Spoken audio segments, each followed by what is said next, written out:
يا بني يا بني ভাষার সমৃদ্ধি দেখেন। ওই সময়ের আরব কবিতা পৃথিবীর শ্রেষ্ঠ কবিতা, তাদেরকে বিট করার মতো কোন কবি এখনো পৃথিবীতে আসে নাই। সেই সময়ের কবিরা বলেছে ইন্না আ'তাইনাকাল কাউসার লাইসা হাযা কালামুল বাশার। এটা কোন মানুষের কবিতা হতে পারে না। এক ভণ্ড কবির আবির্ভাব হয়েছিল। বিশ্বনবী সাল্লাল্লাহু আলাইহি ওয়াসাল্লাম বলছেন 32 জন ভণ্ড কবি আসবে। কয়জন?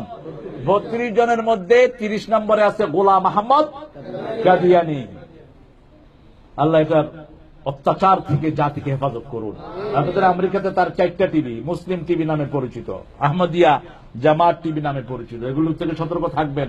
খুব সুকৌশলে কোরআনের অপব্যাখ্যা এরা প্রচার করে। এরা রাসূল সাল্লাল্লাহু আলাইহি ওয়াসাল্লামকে শেষ নবী মানে না। কোরআনের একটা ভার্স যদি আপনি অস্বীকার করেন, আপনি মুমিন না কাফের। আর বাংলাদেশে না সারা পৃথিবীতে যে লোকটা বেশি কোরআন চর্চা করে, এখন তার পিছনে কাফের লাগাইতেছে না। বুঝেন তো কথা?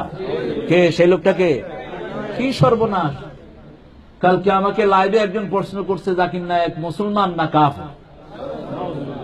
কি চিন্তা! কিছু টুন্ডা মোল্লার গোষ্ঠী এর তাইকে নিয়ে এর বিরুদ্ধে অপপ্রচার করছে। আল্লাহ তাদেরকে হেদায়েত দান করুন। তাই পড়লে কি একটা লোক কাফের হয়? কথা কর না। তাই পড়লে কাফের হলে তো সৈয়দ কুতুব কাফের ছিল, আল্লামা ইকবালও কাফের ছিল। আল্লামা ইকবালকে কাফের বলেছে এই টুন্ডার গোষ্ঠী। শিকোয়া যখন লিখলেন রসমে আজা রহ গাই রূহে বেলালি না রহি, ফলসফা রহ গাই তলকিন গজালি না রহি, আজানের রসম আছে আগের মতোই, বেলালের সেই রূহ নেই, আজও সেই কোরআন আছে, হাদিস আছে, সেই ঈমান আর মানুষ নেই। তিনি যখন শেকওয়া লিখলেন যে আল্লাহ আমরা আপনার বান্দা হওয়ার পরে আমাদেরকে আপনি আযাব দিচ্ছেন, আযাব তো আমাদের কারণে আসছে। আমরা নামাজ পড়ি না, অথচ কালেমা পড়েছি, ঠিক কি না? আমরা কালেমা পড়েছি বিবিকে মারি, আমরা কালেমা পড়েছি বাচ্চাদের খেয়াল নেই না, আমরা কালেমা পড়েছি বাচ্চাদেরকে কোরআন শিখাই না, আমরা কালেমা পড়েছি পিতামাতাকে ওল্ডম্যান হাউসে পাঠিয়ে দিই, আমরা কালেমা পড়েছি প্রতিবেশীর হক মেরে খাই, প্রতিবেশীর জমি মেরে খাই, আছে না নাই?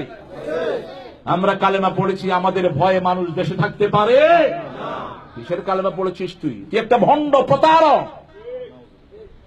তোর ভয়ে যদি কেউ এলাকা ছাড়া হয়, মনে রাখিস তুই জালেম, আর জালেমকে আল্লাহ কখনো হেদায়েত। আর যুলম যুলমাতুন ইয়াউমাল কিয়ামা, মুসলিম শরীফের বর্ণনা। জুলুম সব সময় অন্ধকার হয়ে যারা জালেম তাদের রাস্তা বন্ধ করে দিবে। তারা পুলসিরাত দেখবে না, হেদায়েতের রাস্তা দেখবে না, জান্নাত দেখবে না, জাহান্নাম ছাড়া তাদের উপায় হবে না। আল্লাহ আমাদেরকে তৌহিদের জন্য কবুল করুন। আরো জোরে বলি আমিন।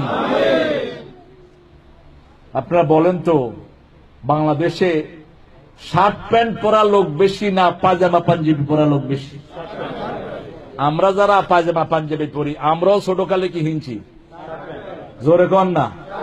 টোকাইলন বাসিলন কিও, টোকাইলন বাসিলন কি আইগুন? কোন পাঞ্জাবি টোকাই বাসিলন দেখুনি? টোকাইলন বাসিলন 1.5 টিয়া 3 টিয়া 4 টিয়া 15 টিয়া ধরে শুরু হইতো। আর শীতকালে তো সোয়াটার 25 টিয়া। কোন মার্কেট? Nixon market. এত সস্তা কোন জিনিস যেই হুজুররা এখন ফতুয়া দিচ্ছেন, এগুলিও ছোটকালে হাফ প্যান্ট পিন্দি আর শার্ট পিন্দি দৌড়াইছে। এগুলো টেরিটোরিয়াল ড্রেস, কোন ড্রেস ইসলামিক ড্রেস নামে খ্যাত নয়। হাদিসে আপনি বর্ণনা পাবেন না। তবে এখন ইসতিলাহে উরফি, অর্থাৎ সারা পৃথিবীর মানুষের কাছে প্রসিদ্ধ হয়েছে, মাথায় একটা টুপি লাগালেন, একটা লম্বা পাঞ্জাবি লাগালেন, এটা হলো মুসলমানদের ড্রেস, ঠিক কিনা? কথা কন না কেন? কিন্তু সৌদি আরবে মেথডরা কি পরে কোন তো? পুলিশ কি পরে? পুলিশের গাছ কি গায়ে কি থাকে? কয় শার্ট।